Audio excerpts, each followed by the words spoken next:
We have Amy Schumer to thank for the filmmaker Judd Apatow's return to stand-up.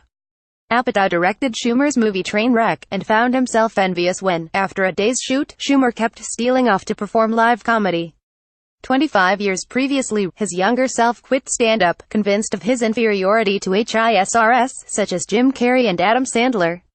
Looking back, he said in a recent interview, "I'm surprised how bad I was." Fellow comic, and co-producer of Apatow's new Netflix special The Return, Wayne Federman is more upbeat about his friend's stand-up skills. But only slightly. Judd, he says, was not that bad at all.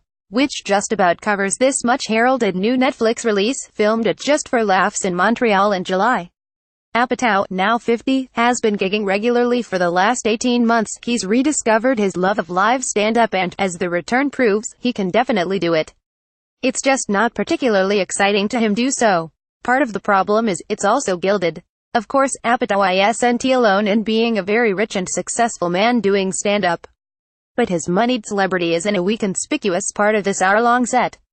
Yes, he starts the show by being self-deprecating about his middling level of fame, and tries to sustain throughout the show the idea that, megabucks and adulation aside, he's the same hapless schlemiel he's ever been.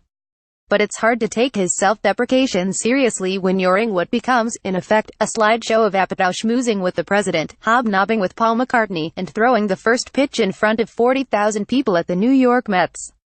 It's about tone, and Apatow doesn't find the right one to dispel the ivory tower aura that arises from this material. It's also about the quality of the jokes, and here, that's seldom above so-so. There's some decent material about being her to two Gen Z daughters, to Instagram, forever being triggered, dad.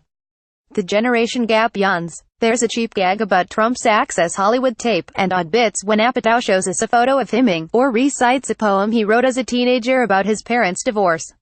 The latter conspicuously lacks a punchline, but there is a revealing moment, when someone in the crowd AAAWs in sympathy, and Apatow retorts, "Don't be sad, I'm rich. I'm very rich." That he should snub sympathy, and do so by confusing emotional and financial well-being, is symptomatic of what doesn't quite work about Apatow's stand-up return. In the words of Muppets man Jim Henson, who once turned down the young comic for work, he lacks warmth. It's a hard thing to fake, and, judging by that Henson anecdote, it may be something he's always struggled against as a comic.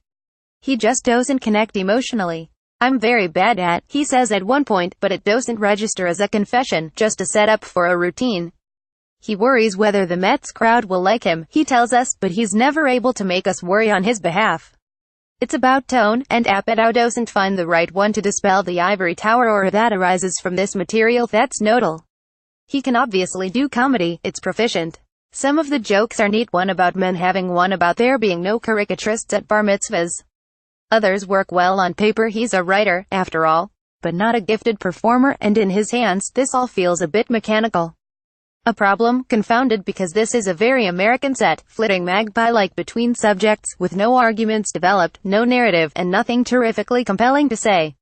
Judd Apatow, The Return is on Netflix now.